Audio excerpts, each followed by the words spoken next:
helmet. Daan naman na siya din kining helmet.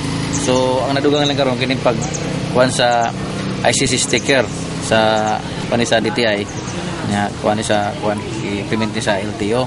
So kuwasan ako gi kuan karon akong gi-advise ng mga driver. So makita man nimo na yung mga driver nga nag-helmet na uban wala.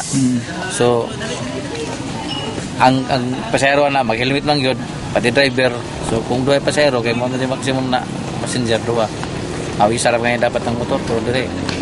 Kung isa alanganin man sa kuan, alanganin man sa pasahero kaya ato dire sa kada motor man hindi man pwede ang mga jeep o hindi mo pwede tricycle. So tulog sa helmet na gamito nila mo na nga karon para nang basta na sa driver license kung wala mga helmet sticker.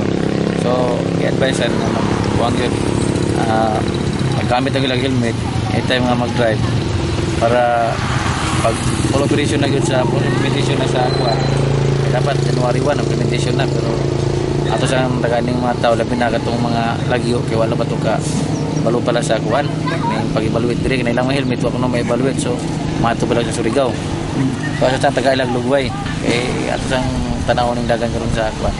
So ano kinahanglan magid sir nga dunay ICC sticker ang helmet?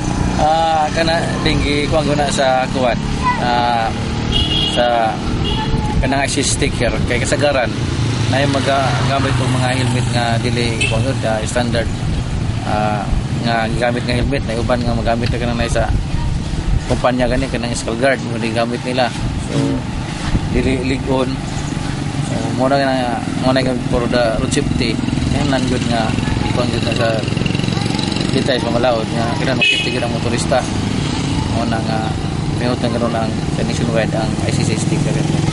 Doon ay uban sir nga dili ICC sticker ang nakatatak sir kining gitawag nila nga quality product standard pwede ba gyapon siya sir? Ay dili bisang quality product na sa kuan na dito sa mga listing sa kuan helmets nga qualified na sa DTI kaya lang na doon sticker ICC sticker. So kung pag dakop na mo na kung wala ICC sticker bisan pag naa na siya sa kuan qualified na sa standard kuan ana sa brand nila nga kuan qualified na pero ay tatang sticker.